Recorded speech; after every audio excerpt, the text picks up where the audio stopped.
the matchup everyone loves to see.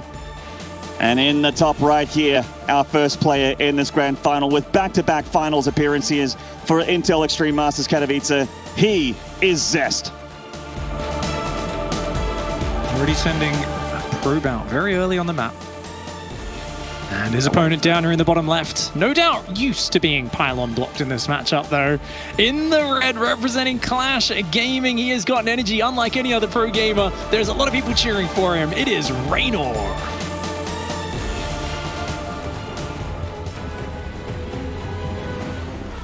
Now, I can't wait to get my hands on that playlist, man, Alan. If there's one thing that tilts me more towards cheering for Reynor than Zest, it's the playlist. But honestly, oh man, he's got a big task in front of him, dude. Zest is looking so good, and he cleansed Reynor with beautiful Void Ray fire in the group stage. I mean, that's the elephant in the room, right? When you go into the series, it's like, what's the history between Reynor and Zest look like? And you can even go back a little bit further than that to the Wardy Winter Tournament, where Zest had an insane run in that bracket, always getting to the grand final, beating TY in the end. But he 3-0'd Reynor on the way. An insane series, an insane score against someone who is widely believed to have a pretty nigh unbeatable ZVP. But of course, that new Void Ray style, Reynor's been very vocal about it on social media and streams as well. He's just not been very happy and not been very comfortable dealing with that style, and Zest made it work just days ago, like you mentioned, in the group stages with that 2-0 score over Reynor. Of course, since then, Reynor did come out against Stats and showed a very timing attack-focused style. He really, definitely, a mixture of Roach Queen Niduses, Queen Hydra timings, and even just Queen Max Roach pushes through the map on Jagannatha. We've seen a lot of timing attack-oriented play from Reynor, and that's why I look at this, I say Zest has 100% studied those games. What sort of extra safety precautions does he take? Because Zest is the guy who, remember, found himself in this exact same circumstance last year. He took Serral out. He invented this new Glaive Adept push that hits so early and so fast, took out Serral, took out a bunch of other people, got to the grand finals, and he made 0 adaptations. Rogue all-in'd him repeatedly and just killed him. Even when he scouted it coming, Zest froze up a little bit under pressure. He thought he could just basically say, my build's tight enough to get through anything. And it was one of the most one-sided grand finals we've ever seen. So I think Zest here is gonna need to show a bit more flexibility than he did last year. I don't expect him to be as stiff as he was in that grand finals. Yeah, certainly a different version of Zest since last year. And that Glaive Adept build really stuck around as well. We haven't been seeing it as much lately. Obviously, Void Rays are the new hotness at the moment. Speaking of which, #1 coming out of that Stargate, and I have a feeling we might be seeing more in this series. But yeah, the Glaive Adept timing attack was so powerful and a huge part of the reason why Serral folded to Zest in the end there. But Rogue, having none of it, dropping the Roach Warren, getting the Nidus Worms up, and just stopping him before he could get established. Well, the first Void Ray is going to be popping out in a moment. No commitment to Overlord speed, so this is the Sacrificial Overlord, who is going to meet a prismatically aligned death in just a moment, and does go down incredibly quick. You see that bonus to Armored, whenever that's activated, does slow down the Void Rays, but allows them to take out buildings, Overlords, and Roaches incredibly quickly. Extra Queens are already on the way for Reynor, and a relatively early Evolution Chamber. Now, what have we seen most recently? Carapace upgrades very early from Solar in this matchup, so that as he builds his Queen count through the mid-game, he's able to actually just fight Void Rays head-on. He can add the double upgrades, do big Queen Hydra or Queen Ravager pushes. I'm curious to see if Reynor goes that direction, or will he try to go for a more classic +1 melee? Yeah, melee is what the Evo Chamber used to mean, certainly. So it definitely would make sense to go in either direction here. Obviously, the Evo isn't gotten for Feng Shui reasons, for aesthetic reasons. He needs to get an upgrade on that. Meanwhile, Zest making one Void Ray. It is going to be melee, by the way, so we have our answer. And just showing the Void Ray and going in Twilight Council, Robo, and Charge. So Zest playing with expectations here. Dude, he might even pull off gas here, Zest. Yeah, Zest. Oh my god, Zest is going so hard into this. He's already pulled one guy off gas to build these gateways. This is going to be essentially a gateway all-in, and Reynor going melee. I mean, melee Zerglings aren't terrible versus Zealots, but you want Banelings, or especially Roaches would be the best. It looks like Reynor's thinking about Void Rays. You know, that's what we're all expecting from Zest. Play Void Rays, take a third, take a fourth, and he's shown all of these tells to Reynor. He says, look, here's my very early third base. Here's a Void Ray Ray. Reynor with these Zerglings needs to scout. He needs to realize something's up. He sees a second Void Ray. That kind of makes you think, hey, it's Mass Void Ray, right? This is a totally normal play. And we don't see any sign of Reynor realizing what's going on. No Roach Warren, no Baneling Nest. Reynor so far has been tricked. He certainly has. Does that mean he's not going to hold? I mean, signs aren't great, but we don't know until they hit. +1 is going to help these Lings out a lot, but it is still going to be Lings against Zealots, like you mentioned, and that Void Ray giving him a little bit of room to try and get this Prism past the Lings, and he successfully threads the needle there. Reynor just now seeing the Prism. Okay, he does get a bit of warning. This is important. He realizes now he really needs to drop a Roach Warren. He's going to go Baneling Nest, in fact, trying to go straight up to Hydra Bane. And remember, there were some sentries. There was, you know, a decent probe count, but it's a 20 worker advantage for Reynor. He needs to gather everything together and fight. You know, with Mass Zergling, as with that many Queens, he might actually be able to defend this. With the Prism scaring him, though, going up towards the main base. A cancel on the 4th has already happened. The Void Ray is trying to ferry that in. I love the split on the units so far by Reynor, but his Lings need to get back down to this 3rd base. Yeah, Queens on their lonesome against these Zealots are going to have a tough time, so Lings coming in to assist, opening up the natural a little bit for the Warp Prism as well, and more charge lots coming in from Zest. The Void Ray's getting on top of the Queens. The Queens still have a fair bit of transfusion energy, and they go back a ways. There are 4 Queens here. Oh, a pause! Oh my god, a pause right at an insane moment there in the game. I mean, obviously this is for a good reason, but... I don't even know who this pause favors. This might actually pause Reynor because this is a very frantic situation. They're straight back into it. There we go.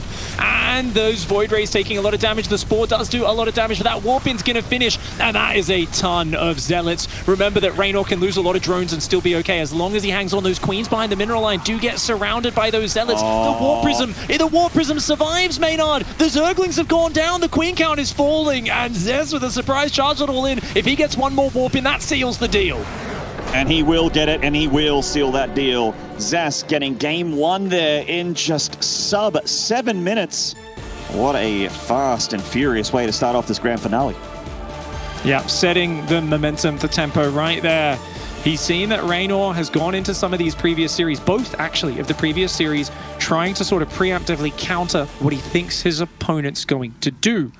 Remember, against Maru, early on, taking a very quick 4th base. He did the exact same thing against Dark. He said, I know you're going to play Mutas. I'm going to take a really quick 4th base in our first map, play super economic, and just have a head start from the get-go.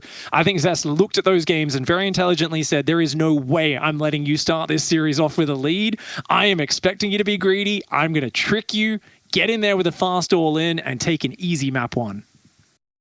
Yeah, that was definitely a great bamboozle there from Zest, playing against expectations, as I mentioned, because Reynor is definitely expecting voids here, as a lot of us are. And, I mean, there are multiple ways. I think the more common one is obviously just to drop the Forge and start going in a charge +1 and getting the Templar Archives and going to Archons, that sort of thing, but it normally comes a lot later, and it's expected as well. Like, that is very normal for someone to transition out of voids into that. Just pulling out of gas and going straight charge lot, sending 2 voids and a Prism YOLO across the map and just all-inning the Zerg, pretty uncommon, but successful in Zest's case. So a good start to the series, but it is a best of 7. Obviously, a lot more games to come.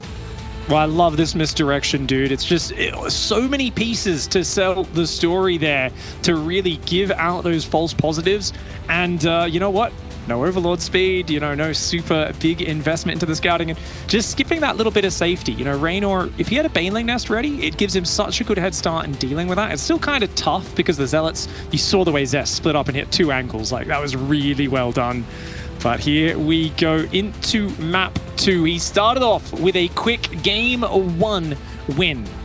Down here in the bottom right-hand side of Lightshade in the blue, it's none other than Zest.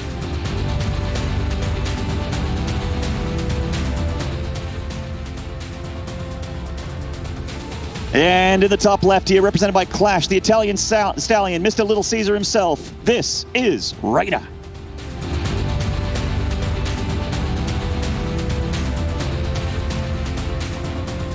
It's Clash Gaming for Reynor, Dragon Phoenix Gaming for Zest. And always a good way to start the series off, getting in underneath your opponent's skin a little bit. It's such a strong mental advantage, but both of these guys have shown that they're not shaken up easily. They don't just kind of crumble under that pressure. They embrace it. They fight back underneath that pressure, and Indeed, Reynor going to be going for the forward third base. That's going to give him more of a launching pad to go across the map. Does present a little bit of an opening to things like Void Rays harassing it later, but it does give you an easier fourth base to take that's a little bit easier to protect. Yeah, it certainly does. It's never comfortable to have the hatchery blocked a little bit, but I feel like it's so common now that Zergs have gotten used to it. It's kind of like having a new normal, you know? Like, oh yeah. They're like, this sucks, I don't get to take my natural, but I've played this scenario 1,000+ times. Yeah, Protoss sends the probe across the map, loses some mining time, does try to make up for that with a little bit of probe harass, but it's just kind of like, hey, I'll slow you down, you slow yourself down as well to do that, that's all fine. And Zest, of course, going to be just expanding, taking the second gas, and that second pylon going down up in the main base now. It does look like he's not going to hide that pylon at all. And this is something which a lot of the Korean players, when they do these Stargate openings, are very common. They put that pylon very far forward and kind of present it. Something we saw Serral adapt with in some of his matches is he'd send the Overlord straight south here and just peek it in on the cliff and go, oh, you built your Stargate in a really easy to scout location. Cool. And then he just fly it off down to the dead space. This is something I'd love to see Reynor mix in this series, is don't just leave it at the pillar, but actually go south with the Overlord. If there's a Stalker that comes out, he can always either go the high ground or the low ground route to buy more time. And that's going to give him earlier information on exactly what Zest is opening with. So first couple links coming out here for Reynor, going across the map to have a little bit of a poke at the front just to make sure what's coming out of that gateway. It is, of course, going to be an adept 99 times out of 100, so can make assumptions here. Third base going down for Reynor, where he'd normally take his natural. Everything looking pretty normal for the Zerg on this side of the map so far. And as Zest gets the Stalker out next, like you mentioned, it's a little bit tougher for that Overlord to just sort of dive at this point. He's kind of stuck on that high pillar there, that high ground pillar. Comes down a little bit just to have a look at the gateway, just to see what comes out next. But yeah, I mean, you see the warp gate timing here. You're pretty clear with your vision, you know, even though you don't see the Stargate, that it is going to be Stargate. Zest really not bothering to scout early on at all. Because he goes for a Stargate, that keeps you relatively safe, but part of me's wondering if there is room after, you know, since he's not adept scouting, he's keeping it at home every game, to pull a rogue. You know, obviously it's better versus Twilight Council to do like a Bane Bust or something like that, but even against an Oracle, a Ling Flood can do very well, and definitely wonder if this sort of lack of adept scouting to kind of check for the Zergling all-in keeps up. Will Reynor consider something like that? We'll have to wait and see. For now, all steam ahead on the macro. Reynor loses that Overlord on the high ground, but he knows it's an Oracle. He's putting Spore Crawlers down at each base. And we're going to have to keep our eyes on this. Is this going to be Oracle into ground? Is it going to be more of that classic route? Like, or does he still drop the second Stargate and go for air after these couple of Oracles? Well, first couple Oracles, this is so very standard from back in the day, like very 2019 almost here from Zest to go into 2 or 3 Oracles and then start getting towards a ground army. But of course, we've got to keep an eye on that. The Queen's moving a position here with that Spore Crawler in the back line to start getting a bit of damage on these Oracles, which can obviously one-shot drones. They do get one there, but nothing really crazy there as far as damage is concerned for Zest. But as long as the Oracles live and kill drones, that's good for the Protoss. Yeah, they do lose a lot of shields, though, and their hit points as well, sorry. So I think Reynor's happy with that. When your opponent commits to this many Oracles, though, it's not about defending 1 or 2 waves. Like that third Oracle. Oh, that's huge. Big mistake there for Zest. I was going to say, when 3 Oracles join up, they can eradicate a worker line, but here we go, 6 Adepts joining up. Reynor does see it. I don't know if he has many Zerglings out right now, though.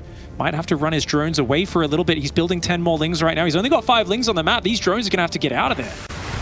Yeah, he's going to have to evacuate very quickly here. Loses 3 to start off with, but does evacuate. But the Adepts, of course, can shade and be really annoying. Good snap decision there from Reynor to get on top of that stasis ward. Taking one for the team, that one drone, and the other Oracle getting shepherded away from the natural. The Adepts do not shade as well, as most of Zerg's units are here. And it looks like Reynor's actually done an all-right job defending. You know, his worker count's still not bad. He's got another round of drones coming up next. Roach Warren, Lair around the corner. Seems okay for the Zerg, as all things considered. Yeah, dude, 6 Adepts in the third. Stasis Trap in the main, Stasis Trap in the natural. And what does he lose? 3 drones, 2 more go down in the follow-up. But he's handling this so well. Like, the thing is, these Oracles are not really finding the massive damage that they'd love to. And Oracle's gone down for this. This is perfectly fine for Reynor. Very good handling. Similar to what he showed against Maru, his ability to deal with those many different angles that the player harasses on all at once. He's one of the best at just bouncing around, splitting his queens up, managing it, keeping all of his drones alive. Absolutely. And at the moment, looks like Zest is switching gears, going for that ground army, of course, with the Adepts heading into charge loss. +1 attack on the way, Templar Archives, Robo coming down as well. So he can get that big force of the Immortals, the Archons, and the +1 charge lots. A very, very good anti-Roach/Hydra army, and extremely good against those Lings. Oracle's coming in for another drive-by there. It's just Lings here in the main and 1 Queen, but with the Spore, of course, enough to shoo away these 2 Oracles, one of them very heavily damaged from earlier. Reynor still just maintaining good control here of his economy, not letting the Protoss get any more damage done. Makes a big round of Roaches here. 11 Roaches on the way for Reynor, with more Overlords coming up as well. Potentially even more Roaches on the horizon.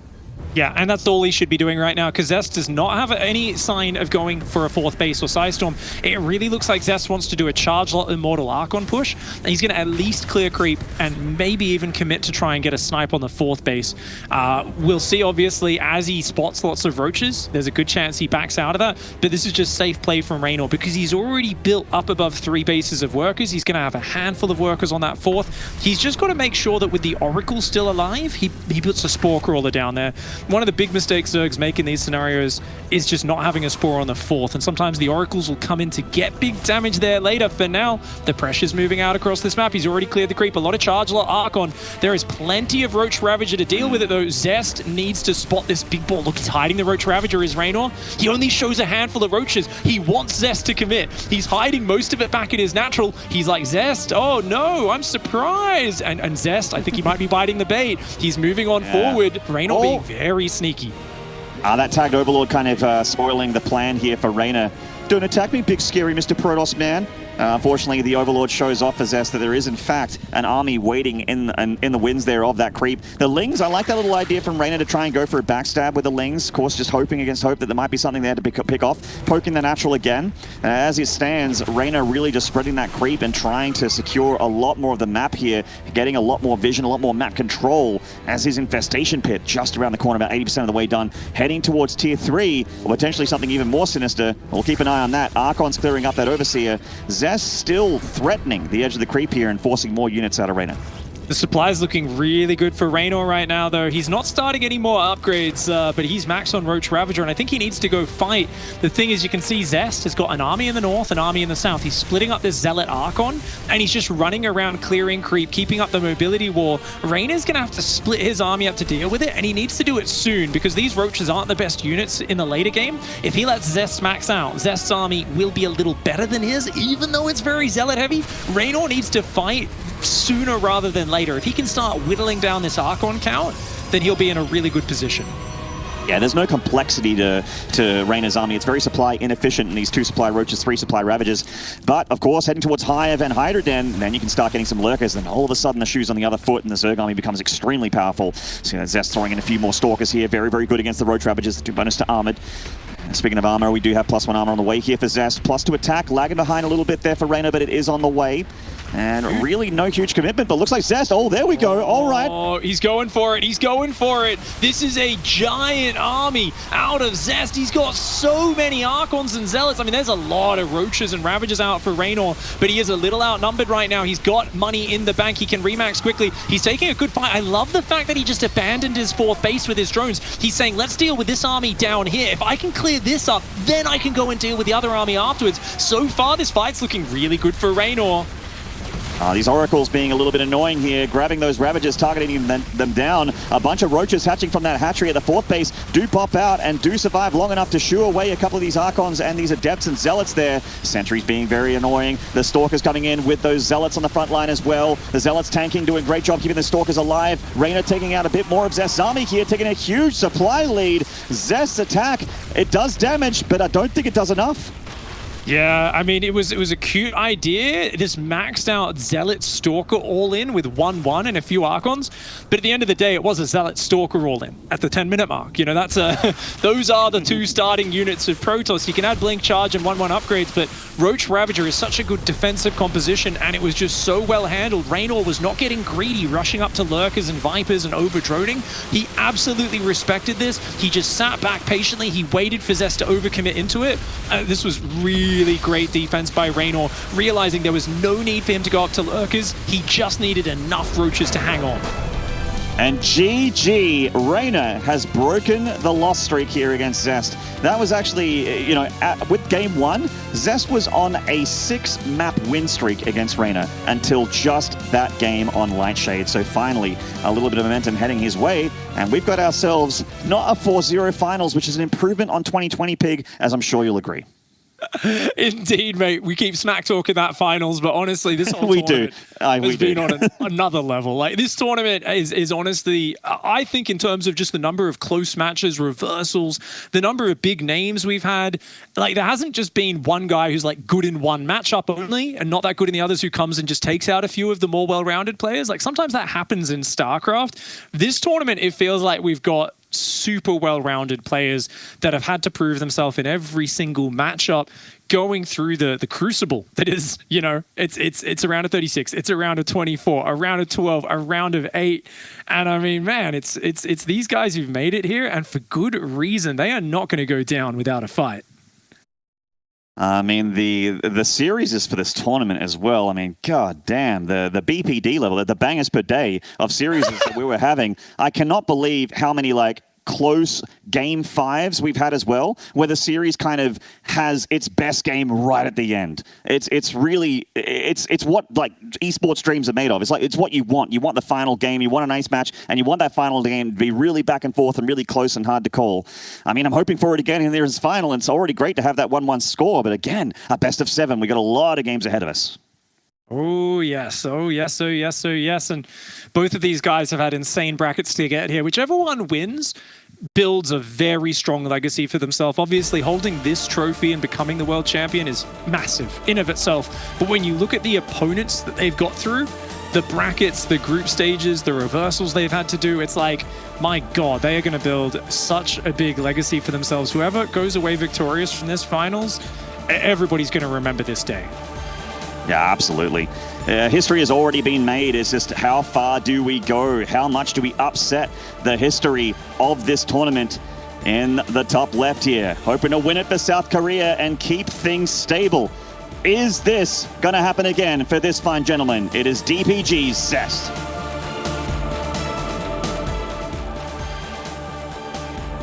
And his opponent at the bottom right side of the map, representing Clash Esports. He's now tied up the series 1-1. It's Reynor.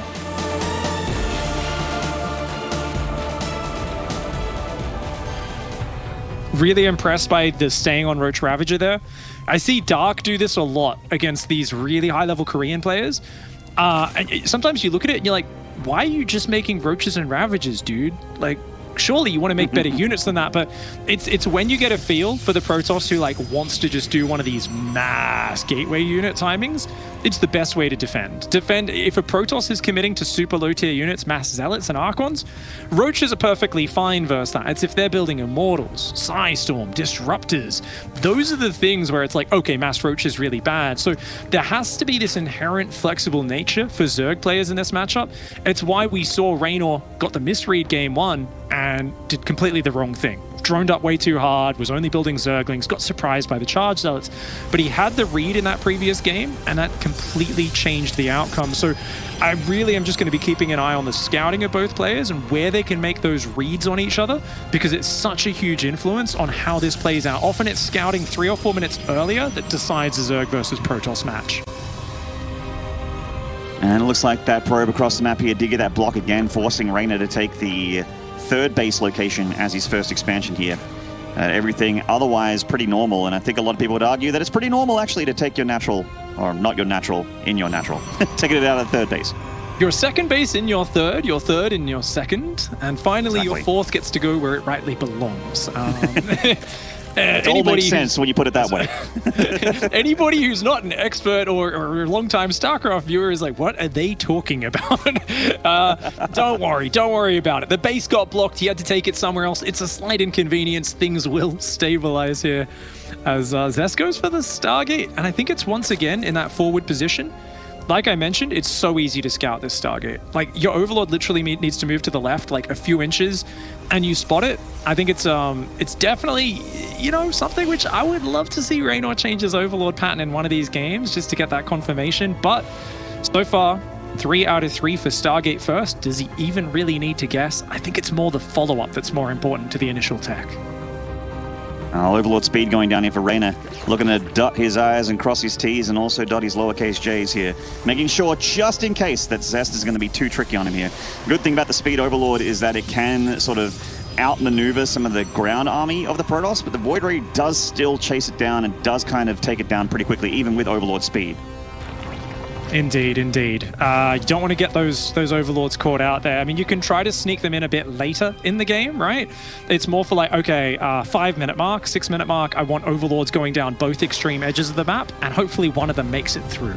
It's, oh, my lair's done, and now I have the fastest Overseer in the world that can just fly straight through the middle and get a scout no matter what.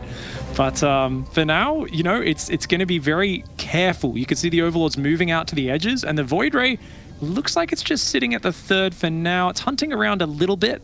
Hasn't found any Overlords just yet. He's going to catch one here. No. Okay, there we go. Swings back, changes his trajectory, locks on, and that Overlord is toast. So a good start there for Zest defensively, catching that speed Overlord. But of course, this one's going to get a good look through the main base, having a cheeky look and seeing what's happening in Protosville. Nothing building on that Stargate. Second Stargate. Oh, he doesn't see the second Stargate. So this feels like a ground transition right now because you don't see anything building on that Stargate. So that could actually be almost bad for Reynor, where you could see Zest does start another Void Ray now, and it wasn't even like a mind game. He just didn't have the money for it. He was just, you know, going up to the next step, getting the second Stargate going. Reynor's going to need to get back in a little while and try to double check what's happening. Yeah, it's potential misinformation coming to Reynor here. Oh, Queen's going out a little bit far here on the map. It doesn't look like he's committing to anything. He's just going out a little bit further, trying to get on top of the Oracle early. Yeah, just wants to get some damage on that Oracle if possible. Roach Warren's on the way, so safety precautions are in place for Reynor. Evolution Chamber layout, more and more drones flooding out. And the Fortune Twilight on the way, so Zest is going to be transitioning. This is going to be the most standard one of Zest's strategies. 4 to 6 Void Rays, Charge Lots, Archons, and a whole lot of power. But that Overlord does spot it. Very important scout for Reynor. Yep, sees the second Stargate. Now Reynor is picking up what Zest is putting down. And it is going to be that Twilight Council coming down. Doesn't know about the Twilight Council just yet, but the charge is coming down. And like Pig mentioned, this is going to be a big ball of charge lots with multiple Void Rays. Not just 2 like game 1, but a lot more than that. Hitting the front door of the Zerg and trying to overwhelm the Queen count. The Void Rays are really, really quite nice against the Queens there.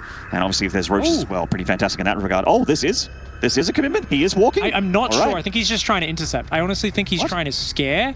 He wants to scare Zest. It's a fake out.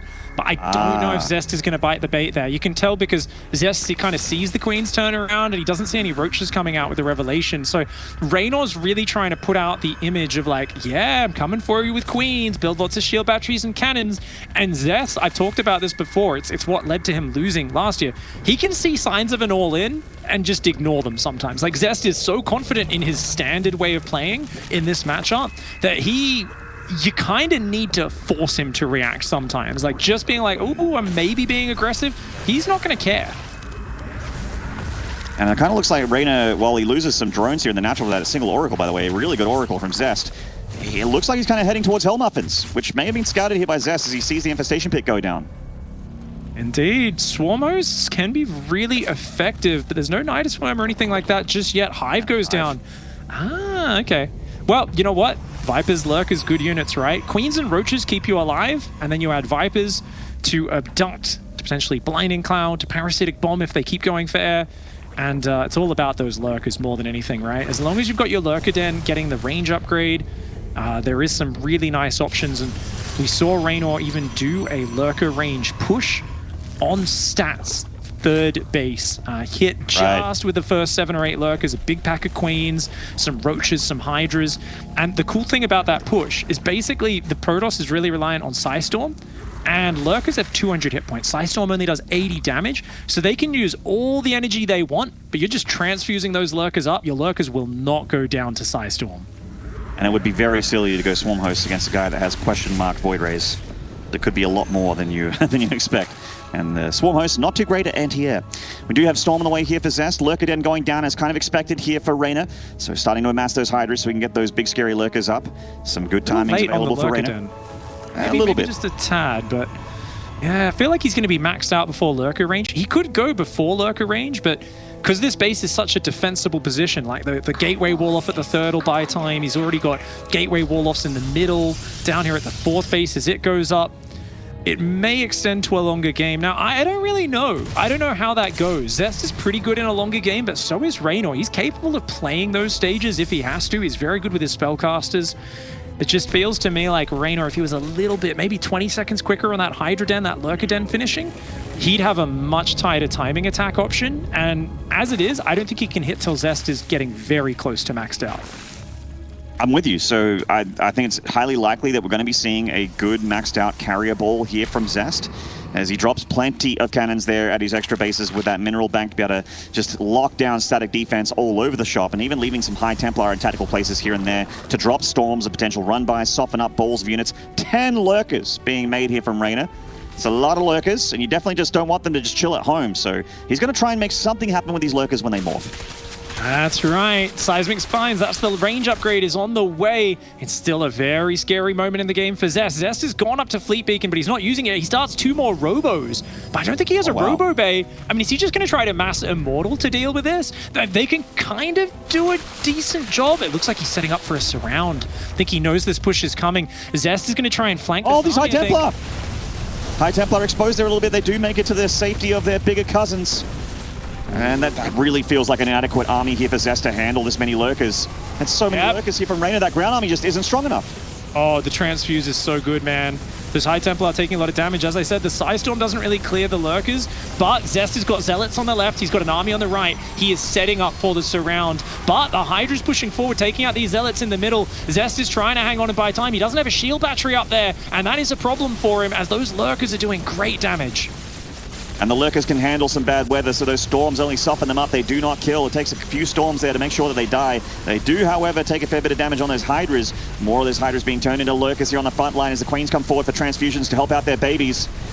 Zest, he's walled out his ground army a little bit there, trying to get the Archons and the High Templar back onto this high ground position on the fourth, because he's got these Robos here. He absolutely has to defend this base. Oh, battery overcharge, but you know what? He can't really commit just yet. He's going to try and poke with the Void Rays. I don't think there's any Vipers out to really abduct them in. Roach is dealing with the Zealot run by.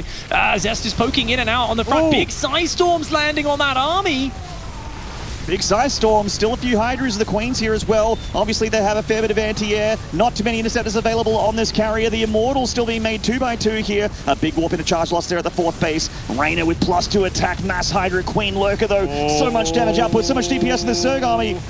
The Void Rays are starting to fall, Maynard. There's just not enough here. The Zealot flank a little bit too late. Those Immortals are looking very fragile. The Queens have gone a bit far forward. Reynor does need to pull those Queens back just a little bit to the Lurkers, but it looks like Zest, he just can't quite hang on to his fourth base. One carrier, a dead weight in the air, and this Queen Lurker push, this was absolutely deadly. And Zest needed that base to live. His Robos were there, so he would have been seconds from falling if he stuck around anyway. Reynor taking the advantage in the series there with a 2-1 score. A nice decisive push, something he showed in the earlier stages of the tournament as well. And Zest there, not quick enough to respond to it. I feel almost a little hesitant there. I really would have loved it if he went Robo Bay and got a few Disruptors out. With 2 extra Robos, I was like, oh cool, he's going Disruptors. But the Immortals, they can do it, but he kind of needed to be ready when the push was coming. Having the Robos finish up when the Lurkers are already on your doorstep, just a little bit too slow there for Zest. And I think he's definitely going to be on his toes looking out for this timing. I don't know if Reynor is going to be able to pull that one off again. Yeah, it's fool me once, shame on you kind of situation. But we will see as we get into game number 4 around the corner. Pretty cool to see Reynor in the map advantage here. He's been, again, as we mentioned a couple of games ago, he's historically had a very tough time against Zest as recently as a few days ago in the group stages. So definitely switching things up a little bit. And Zest not able to trick him too much in the last couple games at least. I mean, it's so cool to see the evolution here of Reynor's play, to see him opening up with Overlord speed, just scouting so methodically. I mean, this is the guy we talk about. In his comfort zone, it's movement, it's zergling run-bys, it's him attacking in 2 or 3 places while defending at home. That's what Reynor loves to play in StarCraft, but he's not being allowed to play that today or even in recent months in this matchup, but especially against Maru earlier. And yet he's adapting and he's changing his style. We're seeing Reynor find ways to just scout his opponent's build and counter it with really just singular focus on timing attacks. And that's what you need to be a champion. To be a world champion, you've got to be able to adapt and recreate and reinvent who you are as a player. That's what I'm seeing here in this tournament from Reynor, and it's why he's got the lead in this grand finals. And he's been so close before. Roddy mentioned it at the desk. He was in the World Finals, the Global Finals there against Dark, who is currently the reigning world champion. Someone that he got revenge on in the playoffs as well. So strength and strength from Reynor as he takes the advantage in this final. But we're far from done. We're going to take a short break here. When we return, the grand finale of the Intel Extreme Masters Katowice 2021.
G'day StarCraft fans, welcome back. We are in the midst of the grand final here between Reynor and Zest, with the Italian Stallion currently being up a map in the series with a 2-1 score. Pig, are you enjoying the series so far? Hey, it's good so far. We're seeing a little bit of a mind game war here. Different styles coming out from both players in every single game. And that's really what Zerg vs Protoss looks to be right now. Played at the highest levels, it's all about trying to hide what you're doing from the opponent, figure out what track they're going down, and then push with the right timing to take advantage of it. This is not a super back and forth high interaction style, and that's specifically what Zest wants to avoid. He doesn't want to be doing a back and forth brawl with Reynor. He wants to be hitting him with sharp attacks and catching him off guard. Success in game one, but it was Reynor, of course, who won the next two maps, so we've really got a series on our hands now. We certainly do. In our next map on around the corner, we know that Zest's bag of tricks is deep, seemingly endless. It's like Santa's stack of PvZ builds. And let's get amongst it and see what he's got for us here in Game 4. In the bottom right, from DPG, this is Zest. Going right across that map. On this map, I feel like you could go for a 14 pylon and still block a 16 hatch, but or do a 13 pylon, but I think Zest is like, I will never allow you to take that hatchery. You know, Reynor might go for a 15 hatch. He might opt for that quickly. We'll see how it goes. Up here in the top left, in the red, it is, of course, Clash Esports Reynor.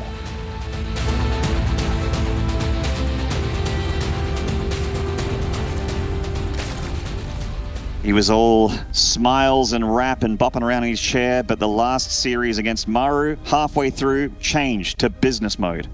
He's looking cool, calculated, and focused here.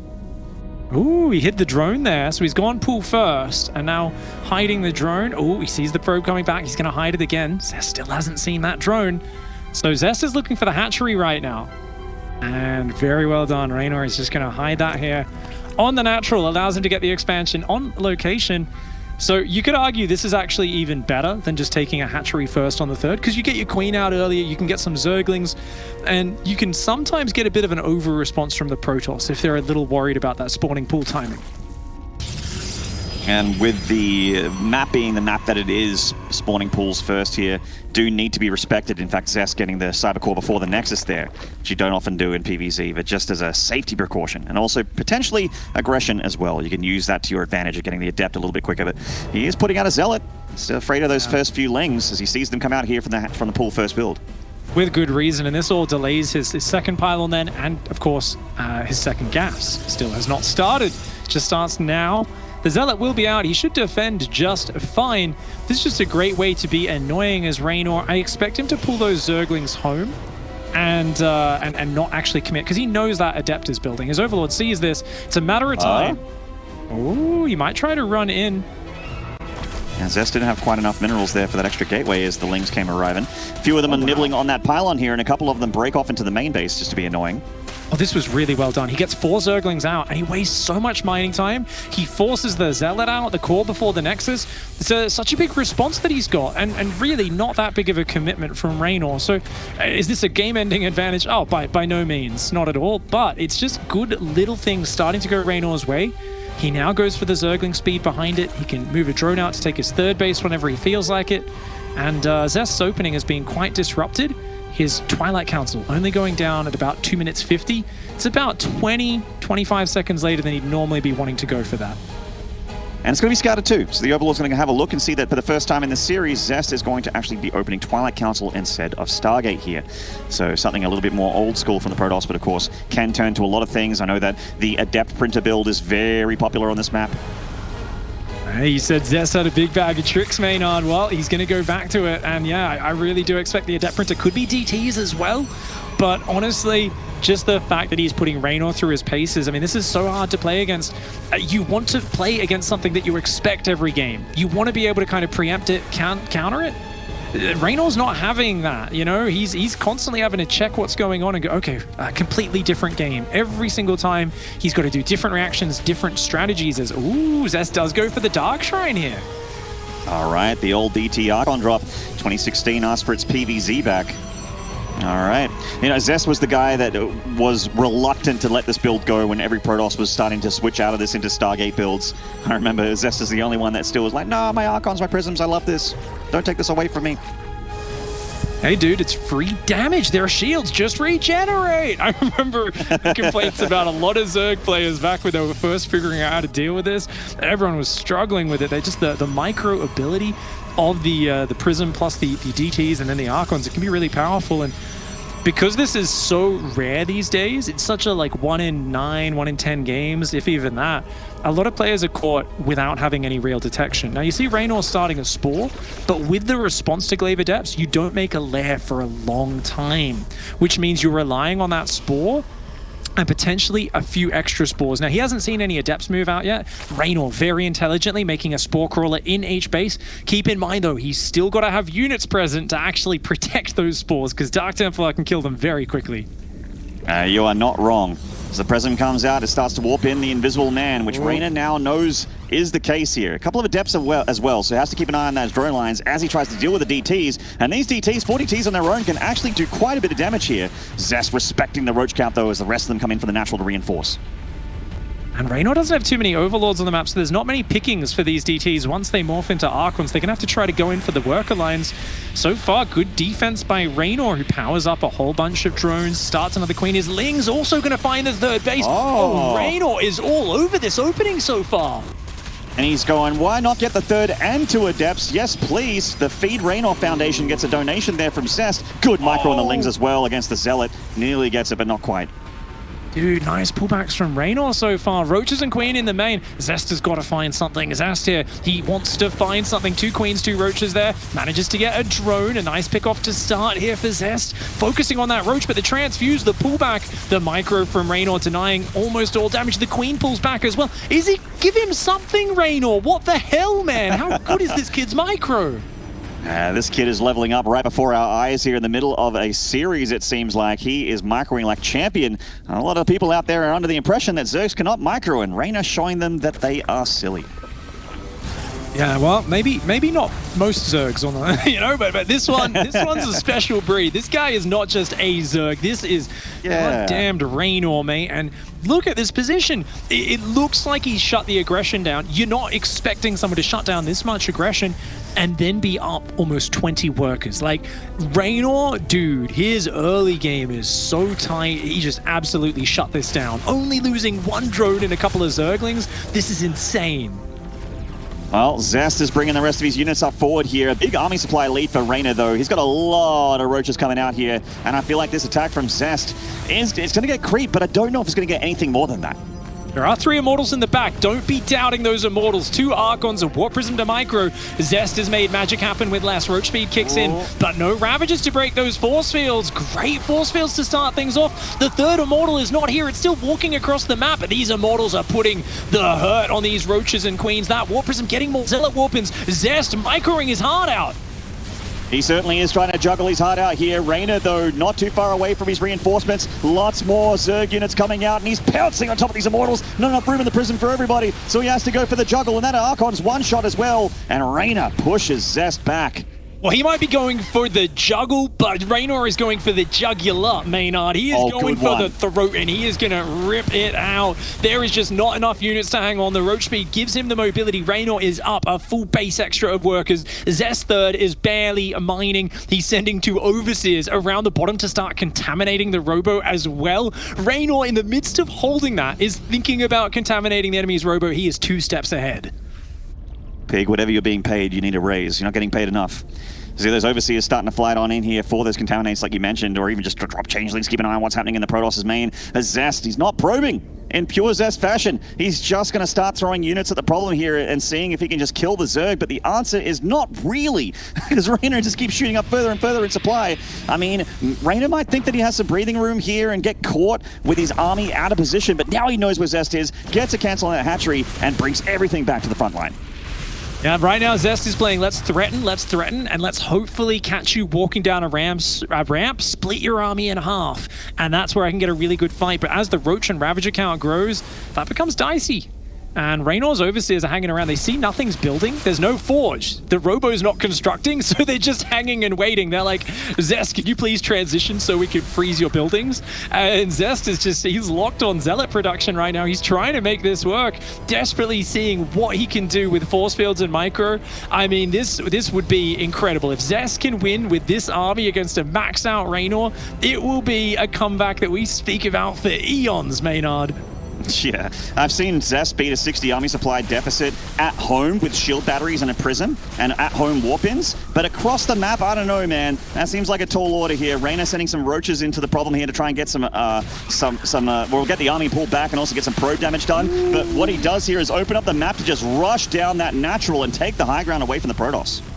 Pulling back from the force fields as well. Reynor so patient. His Zerglings in the main, wreaking havoc. The Roach Ravager rotating around, finding little openings here, there, and everywhere. Zest still is not mining on his 3rd. There's no pressure for Reynor to really finish him here. He's just maxed out, so he figures, why not? Let's take a trade if we can. He's still carefully looking for the right engagement. Zest looking to split the army with the force fields. Reynor does get part of his army caught. Some nice little traps there. Picks off a few Roaches and Ravagers. Reynor, though, stays locked at max supply. He's got money in the bank.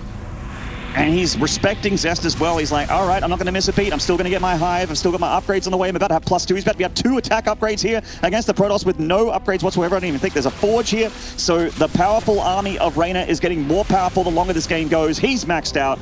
And it is just all up to Zest to try and find an angle here. It's so hard, though, with Reynor absolutely everywhere. Yeah, you're right about those upgrades, Maynard. I've seen comebacks happen with +2 charge auto model Archon, but 0-0, oof. You can see that Zest realizes for him right now, he knows he's probably out of this match, but he says, okay, how do I win? If I can just threaten, look for pickoffs, and then max out with one super powerful army, find just the right engagement, then there will be a chance. But Reynor's backstabbing him once again. Ooh, good force fields. He separates a lot of that pack away from the rest of their friends. Kills a lot of them there on the front line. Those Zealots getting the mints on. But there are so many more Zerg units, and a bunch of Roaches making it into the main base, killing a ton of probes as well, completely making the main of the Protoss a ghost town. Reynor getting spine crawlers up back at home, along with a lot of Ravagers in the back line and Queens. Zest coming up a funnel here. He's desperate. He has to make this work, but Reynor will not let it happen. The Bile's even connecting with the Archons there. He's transfusing spine crawlers in the midst of this as well. Even drones get pulled into the battle. Reynor knows if he just holds on here, he is good. And even though a few of his workers do go down, he holds the push. Flawless victory. That was a masterclass of how to shut down a DT Archon drop, Maynard. Fatality. Reynor wins. Oh man, that was an incredible moment there, because now we've got ourselves a situation where the non-Korean is on match point at the Intel Extreme Masters Katowice, and this just does not happen, Pig. This is South Korea's tournament. They've been winning it time and time again, year and year after year. South Korea is holding that trophy at the end of the day. But Reynor just beating Maru and making it to the grand final is not enough for him. He wants to completely turn this tournament on its head and be the first non-Korean champion in the Intel Extreme Masters Katowice in recent history. And I mean, you know, we know that history changed in 2018, of course, with Serral holding the World Championship back then, and this is the new World Championship. Do we have Serral's rival, Reynor, getting it done where Serral could not? Oh man, it's looking like he is definitely on that road right now. And like you said, just making history, making it to the grand finals as the first foreigner to do that, where it is a global world champion. That's not enough. You know, he's like, no, dude, I am here for the glory, for the joy.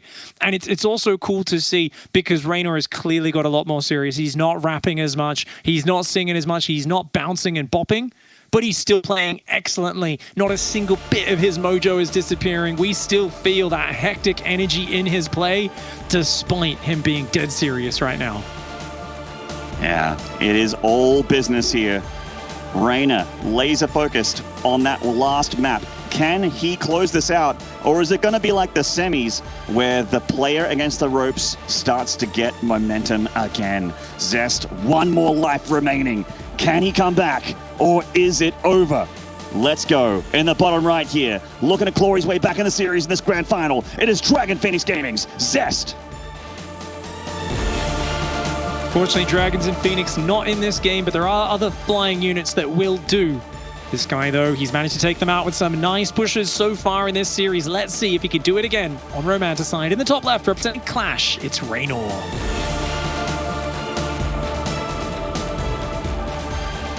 As he was saying, match point. Yeah, he was saying, you know, that loss to Dark at BlizzCon hurt. It did hurt. That big match there where he got just clean sweeped, but and so early in his run, absolutely insane. Yeah, indeed. Once again, as we see many times in this matchup, the probe getting the block off there, and Reynor going for the other hatchery as a result. But it's Romanticide. It's very uncommon. The Protoss can actually block the third base. They just kind of make things uncomfortable at the start. What is the big difference, though, of having your base put at the third here? Is it just the creep spread being less comfortable in the natural kind of opens them up a little bit more to the adepts, potentially, if the adept printer does happen? Strangely enough, haven't really seen too many adepts except apart from on submarine. Yeah, I mean, if it's parting, it's so he can sneakily cannon rush your third base in the shadows where your overlords don't see it. But for another Protoss player, he's just doing it to disrupt. I mean, it came about in that glaive meta, you're absolutely right, where people were saying, hey, the adepts are all about mobility. I'm going to force you to split your workers between these two bases that are really far apart, and it's hard for you to defend both at once. But nowadays that so many people are opening Stargate, it is a little surprising to me that no Protoss player has actually gone back the other way. I think they've just kind of said, you know what, this just slows down the Zerg's opening and stops them getting to the point they want to get to. The drones have to walk all the way from the main to the third base. That takes a little bit of time. You know, it just means those workers aren't able to get down there as quickly and efficiently. It just makes it a little slower to get the economy going. And I don't really know the maths on it. I think it's a very fine thing, but for whatever reason, Protoss players are saying, hey, this just feels better for me right now. And I remember, you know, it was when this was starting, it was Artosis who was saying, dude, Protoss players have a way higher win rate when they do this. When are they going to figure this out and do it every single game? And, well, they figured it out, I guess. Indeed. Stargate going down here for Zest, though, of course. Not going to be the printer that we know and love. And Overlord speed once again from Reynor as well. Really doesn't want to cut too many corners here against Zest, which makes a lot of sense. Yeah, I mean, he's playing, you know, like I said, evolution of his play. He's just playing so safe. He wants to see what's happening. And after map 1, I mean, yeah, Zest earned that respect, didn't he? Surprise charge lots in your base and definitely caught him off guard. I like the adaptations for Reynor, and there is a lot of angles you can come in with air harass. Also with those Overlord scouts as well, though, as Zest opens up with a Void Ray, a second gateway. Looks like his most favoritist of build orders. I wouldn't mind him just doing the stock standard build that he's such a master at, the Void Rays into the Charged Arc on Maynard. I think as long as he's prepared for that Lurker push, either with Disruptors or just having a lot more Zealots and Immortals ready for a flank, I do think that Lurker Queen push is absolutely holdable. I'm with you on that one. It feels like Zest hasn't really shown us a ton of those builds that he showed us last time he played Reynor in the group stages, that style that you mentioned. He's looking for the Overlords right now, trying to intercept. He's got the one over at the third Nexus. This one to the main base. Zest knows that it's very likely going to be there, so the Void Ray is trying to intercept, just misses it. So the Overlord's going to get a little bit of a look, but I mean, really, what's it going to actually scout here? Yeah, just going to kind of get in and confirm what is already known for the most part. Doesn't actually see the Stargate location, which is always a little bit of a bummer. But second Stargate now going down in the natural. That's the one that's going to be important to scout, as it does look like a repeat of Death Aura so far. Oracle snagging 2 kills. Its hull completely intact, no real damage going down on it. As extra Void Rays start to power on up, and I just love the efficiency of this build from Zest. I mean, there's a reason he's had such success with it. It's you get the super fast third, you get the gases on the natural, start your second Stargate, and then it's full steam ahead with Void Rays. Such a quick transition into charge off the back of this economy explosion. It's such a streamlined build order, and Reynor does get the scout on the Stargate there, but taking a little bit of damage at home. Yeah, good Oracle from Zest, swinging on in, getting 3 drones, and most importantly, surviving as it goes out to the dead space there to come back a little bit later with a bit more energy. As Reynor continues to drone up, now obviously with Stargate builds, you can drone up quite a bit here as a Zerg. You don't need to cut anything. You can just drone like a lot more than you normally would against Twilight Council, Robot, that kind of thing. Of course, speaking of Twilight Councils, you mentioned Pig, there is a transition here for Zest. It is the multiple Void Ray +1 charge build here. So it is going to be a pretty powerful army here for Zest, a very anti-Queen Ling army, but not too bad against Roach as well, thanks to the high amount of Void Rays. Not like one Stargate Void Ray like in Game 1. This is going to be quite a few more laser beams here for the Protoss. Indeed, those Void Rays, if they ever get a chance to just hold position or like focus on the Roaches, ignore the Queens, they evaporate, dude. They disappear really damned fast. And the Robo on the way there for Zest as well. Going to give him the ability to add a few Immortals in their group stage match. There's a couple of Immortals added to Archons that allowed him to defend a big old Queen Roach Nidus Worm attack. And I don't really think that Reynor should opt for something like that on this map, because it's just too easy to defend the front. Like the natural and the third are so close to each other. There's a ramp out front your base. It's hard for Zerg to push up there. So I feel like Reynor should definitely kind of play a little bit of a longer game on Romanticide. It's this 4th base of Protoss, which, oh my god! Okay. That is a very fast 4th base, Maynard. Oh my god. Yeah, Zest getting a little greedy here. He's got minerals to burn. He's going to decide to spend that on the 4th base at the front door very quickly here, like 6.5 minutes, not even. As Infestation Pit goes down for Reynor, I think you might get that Hive build, or rather the longer game that you wanted out of Reynor here. He is just starting to expand. Oh, if the 4th gets up batteries and cannons and stuff, like, it's going to be hard for him to break through. It does look like that Lurker build again from Reynor so far. But I think Zest is going into this match with that in mind. He's keeping up Immortal production. He's going to move out for a little bit of Zealot Archon pressure with the Void Ray, see if he can clear some creep. Maybe look for a cancel on the 4th base. And Psystorm coming in behind it here for Zest as he gets out on the map. Yeah, clearing up a bit of that creep, getting himself a good path to be able to push through later, of course, which Reynor is going to try and wrestle back. A bit of a tightrope walk, a bit of a tug of war between the two races here as the Zerg tries to spread creep and the Protoss continues to try and deny it. Good scout with the Overseer, confirms the Forge is spinning, that the Templar Archives has also got its lights on as well, so you know Storm is on the way. There's the Hive beginning here for the Zerg, and Zest just clears up some of the creep on that highway through the middle of the map and pulls back. It's interesting to not see the Void Rays separate from the pack and maybe just try and pick off extractors, something like that, something low hit point, just to be a little bit more harassing. Zest accidentally left his Oracle on in between harassment waves, decided to run back in and kill one drone before he ran dry there, but the Oracle has been very useful. It's really paid for itself. It's still alive. It's still going to find repeat damage. Fleet Beacon goes down once again for Zest. Curious. Now, he didn't use that last time in this exact same scenario. He went for that and said, oh no, it's a big Queen Lurker push. It ditched it. He could go Tempests, right? Tempests can outrange Lurker Queen. You could just pick away it from afar. It is actually a viable option. I don't think he can go Carriers, though. I don't think you'll get Carriers up in time to defeat this.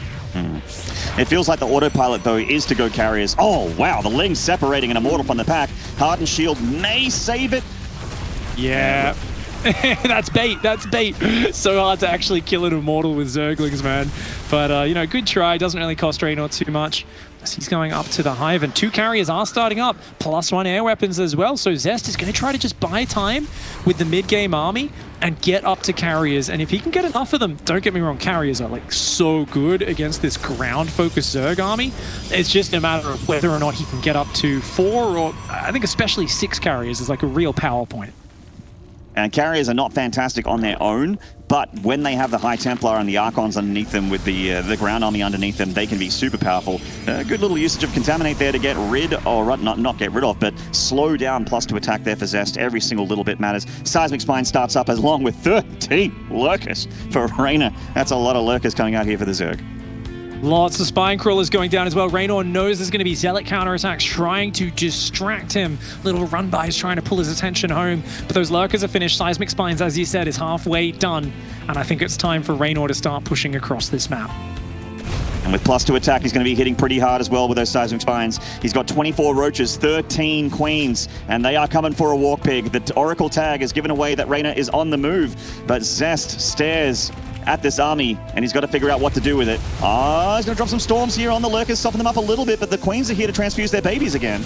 Oh my gosh, talk about the preparation. Reynor knew exactly that Zest was going to come in the moment he moved across the map. So those Roaches are going to deflect that, and then they're going to come across the map and join in with this pressure. He's breaking those rocks down on the south. Zest's carrier count is growing. He's got 2 out, soon to be 4, I believe, and he's got a 3rd Stargate on the way. He's just got to buy time and force those Lurkers to stay back. Great Psystorm damage. I mean, those Queen's energy is actually getting pretty low already. This Psystorm's doing a lot, Maynard. And he even got a couple feedbacks off there on the Queens as well. So the Queens definitely getting softened up. If they go down, the longevity of this army does start to dwindle a little bit. And it really is the more convincing anti-air here. Oh, good move from Reynor, though, separating the Roaches to pick off this Nexus. Yeah, that's the 5th base. Taking that out would be very nice. The carrier's coming forward.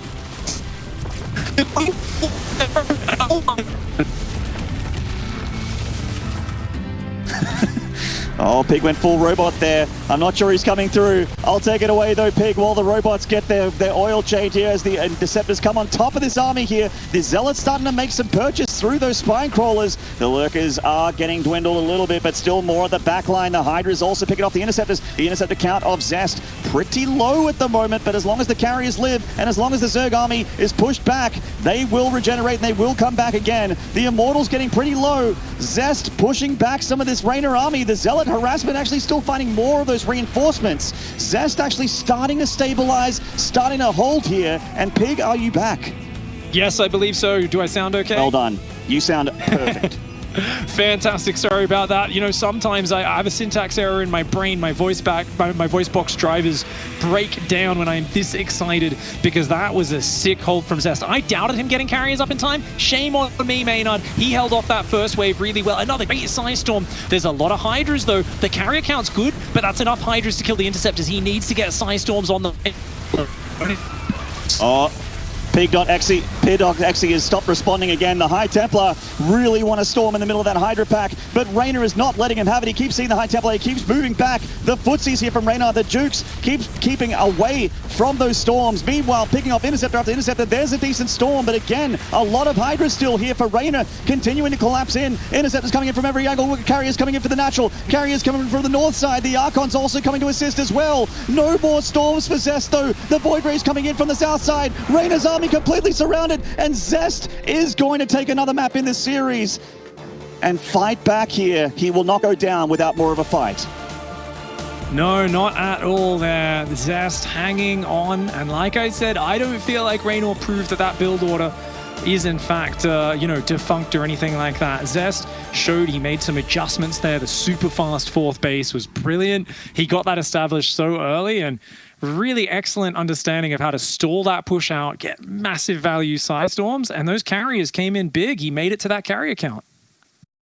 He certainly did, and when the carriers get to that critical mass, when they have their support of the High Templar and the Archons, as we mentioned before, to be able to actually push back the Hydralisks and push back the Lurkers, giving them room to breathe, that is when the carriers really shine. And with Reynor overextending, losing too many resources in an army, it was a sure thing for Zest from there on out, so it made a lot of sense to tap at that point. Zest getting another map on the board here, potentially a sign of a momentum shift, or is it just delaying the inevitable with Reynor still on match point? It's an interesting turning point in the series. We've seen the Void Rays. We talked about it so many times before the tournament started in the early days.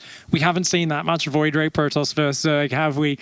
But now here in the finals, we've got a one-game successful break of it with the Lurkers, a one-game adjustment successful hold. Where does Reynor go if he finds himself in that same situation? It is, of course, a 3-2 advantage for Reynor, so he's still got another life to spare. But, I mean, is he out of tools? Does he go for the Hydra Bane Queen bust? It's a big question mark for me. I think Zest feels confident with this build order, and I think he's going to keep doing it. I think so. I think it's his bread and butter. I think it's his safe place. It's his warm safety blanket. And why not try it again here in Game 6? And the north side here for Dragon Phoenix Gaming, fighting back. Can he do it again? This is Zest.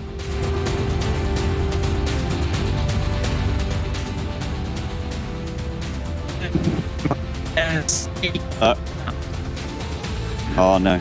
It's Robot Boy again, one more time. I will introduce this player. Don't worry, Pig, you will recover. In the bottom left, from Clash, the Italian stallion, he is Reynor.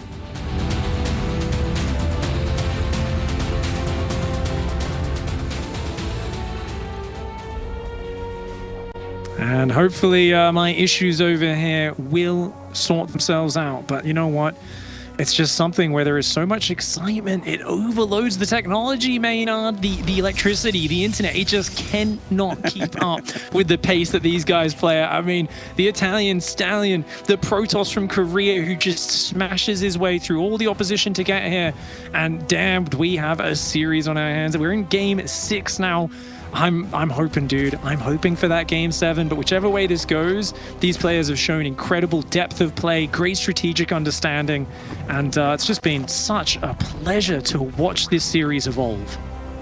Yeah, it's been some really high-level games and some, honestly, incredibly clutch moments from both players as well. Zest barely defending in the middle of the map there on Ramanda's side. So close, like a hair's breadth away from crumbling, but just holding on and getting himself enough room to actually start to snowball in favor, and also just really sick control and really great movements of the army from Reynor on Submarine. It's been a good showing from both players so far.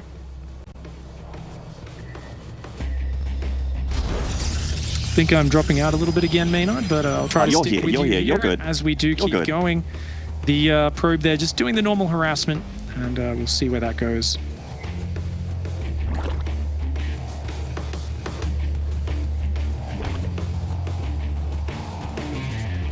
Okay. And people are going to probably think that this is Australian internet, but I promise you it's actually probably not Australian internet. It's Australian hardware technology. As we get back into the game here, looks like Zest is just going for the pretty regular Stargate opening again. With the Overlord there from Reynor, he does see that the Cybercore is not researching Warpgate just yet, and with delayed Warpgate, does generally mean that the Stargate is happening, so doesn't need to see the structure to know that it's happening here. Reynor, once again, with the hatchery block in the natural, you've seen it time and time again, Shouldn't be too much of a problem for him, though. It hasn't really been a huge factor in this series. It's just something that Protosses are used to doing at the moment. And there's that Overlord speed again, as we get Pig back, I believe. I'm trying to work on it here as best I can, Maynard. I'll try and join you with the cheering from the stands, but because my connection there is just a little bit twitchy, I may have to drop out for a minute. We'll keep you updated on that one.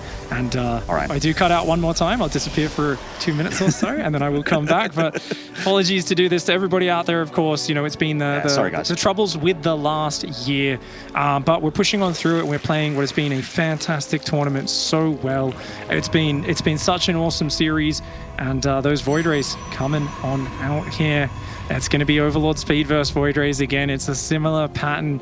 And we really get to sink into this matchup of these sort of openings versing each other and really get to see like who can take this on in a longer game, who can take it to each other. Reynor's going to have a lot of scouting info again. Zest is going to get his third base up easily as he chooses to take that with the Adept. There's no Zergling speed to contest it. Straight to the macro game, Maynard. Great indeed, and Reynor knows all about it as that link comes forward, spots the third Nexus and the pylon coming down as well. Always important to have that safety nest there for those Adepts as the links do come and knocking on that third Nexus. Reynor hasn't actually done a whole lot of like big run-bys on that third Nexus, apart from Submarine, of course, but that was a bit of a weird game where he had a massive opening. Reynor generally has been on the defensive, and then started to go into that Hydra Lurker Hive style that he really likes to try and, we saw it really effective on Death Roar as well. That +2 attack, Lurker attack timing with Seismic Spines, catches that Stasis Ward attempt from Zest as well, pushing back the Oracle. As has been the case for the last two series, the semi and this grand final, Reynor's early game pretty flawless. Yeah, that's the story, isn't it? I mean, Reynor has just looked so damned powerful in this early game and getting himself into a good position time and again. As the second Stargate there coming on up. Void Rays shepherding away the Overlords, hunting them down where possible. And you know what? I think, is that the second Overlord kill so far? Oh, we got to check that here from Mapu in a second on the units lost, but just the first Overlord going down. Speaking of which, considering we are potentially in the last game of the day with Reynor on match point, I have to give a massive shout out to Mapu. Do follow him on the Twitterverse. He has been our one and only observer for the entire 9-day broadcast of the Intel Extreme Masters Katowice 2021. This kid works so hard, and he really deserves a lot of love. Miss you, Mapu. Hope to see you again someday, and you're doing a great job as well. Yeah, every single time I get to cast a tournament.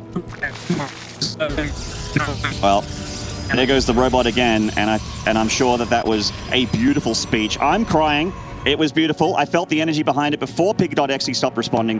And we do have the double Void Rays coming out here from Zest. It's that build again, tried and true. We saw it multiple times in the series. We're seeing it for the third time now. The double Stargate Void Rays, charge lots +1. Robo coming down as well as he switches into that ground army, but off the back of having a pretty powerful Void Ray force, or at least a safety Void Ray force that you can still get stuff done with. I found it very interesting in the series so far that there hasn't actually been a whole lot of Void Ray harassment. I know that when the multiple Void Ray builds started to hit this matchup, the Void Rays usually were used to go across the map to try and pick off Queens, to harass a little bit, and to pick off Extractors even, which may seem like inconsequential, sort of trivial, benign damage, but with the Zerg needing all those gases to try and get up something gas-heavy like Ravagers, potentially going into towards the higher tech stuff, the double upgrades, that is something that's still damaged. So picking off Extractors certainly can matter. The extra gateways coming down now for Zest, going to have a lot more production here with the Templar Archives coming down as he starts to round out his production here in the main. With the Overlords of Reynor, once again, just not really missing any beats, continuously scouting here with that Overlord speed to have a good look at what's happening in Zestville.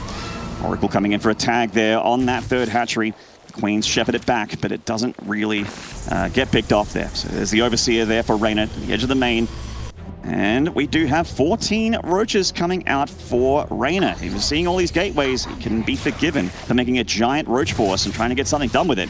And Reynor could potentially be very aggressive here with a big ball of Roaches. As the Queens drop their inject and he saturates that fourth, doesn't necessarily mean we've got a macro game ahead of us here. And we have been trying to build... Pig, are you here, or is this the Maynard show? If Pig is not here, this is the Maynard show. Guys, apologies. I will try to do my best. I don't have my co-caster with me. It's very scary. I'm out here in the cold. All right, the Overseer coming in over the main base. The Void Rays picking off those changelings as the charge lots and the Storm is halfway done here for Zest. But Reynor has been making a lot of units for a long time. Big army supply lead for Reynor. Queen's coming through the middle of the map. Obviously wants to have as much time without Zest knowing about it as possible. The Oracle getting shepherded back there by the Queens as he drops the tag. But Reynor expertly trying to hide those roaches away from Zest. To respect the fact that there are a lot of the Void Rays still here, which are very fantastic against the roaches. The Revelation is about to expire on those Queens, giving him a little bit more room with those roaches. Morphs 14 Ravagers, and the Queens are beginning their march across the map. This tournament on the line right here for Zest, for Reynor. Just now he sees those Queens going through the middle there. The Oracle gets picked off, so that won't be a part of the battle. And here comes the rest of the army. Is Zest actually going to be able to defend here? He just has a huge army supply deficit. He does have Storm. He does have Void Rays. He has shield batteries, I believe, at that fourth base. Actually, no, he doesn't. That fourth base is a little bit open. Not a whole lot of static defense there. Pig is back. Pig, take it away. Big power of the Queens there. The Roach Ravager Queen. Those Psy Storms have been so juicy, but he's forced his way through choke points before in this tournament. Can he do it again? Those Queen count, it does get butchered there, but the Roach Ravager's still looking strong. Big Biles on the Archon as well. You can't really move the Archon while it's morphing there unless you move it around with your units. The Biles are coming in. The Queens on the back line also assisting with the air army. While lots of drones are dying across the map. Reynor's army just can't seem to be stopped. I think this might be it. Dude, the Void Rays, they're all going to fall, mate. They're all going to fall. The battery... Oh, Pig! Pig, you're gone again! Pig, you're gone again! It's gone. Pig.exe has stopped responding, but I think that Zest.exe is also having problems. The programmers are going to sleep. The project is done. We got Reynor re-rallying to try and push forward here against Zest. Still 80 supply in advantage, while Zest has dealt with the first blow. And yes, he got some counter blow done with the Zealots. There is still so much Zerg on the dance floor, and just not enough. Protoss, Zest's Immortals coming forward, getting picked off one after another there by the army of Reynor. Biles even connecting with the Archons. The Voids even taking a little bit of damage from the Ravager Biles. Reynor all over Zest. Zest left with nothing here as the Void Ray falls. And that is history, ladies and gentlemen. Reynor is going to be your Intel Extreme Masters 2021 World Champion. Oh my God, huge moments there. Huge moment in history for the game, for the esport, for Reynor, of course. This kid, strength to strength, made it to the World Finals, to the Global Finals against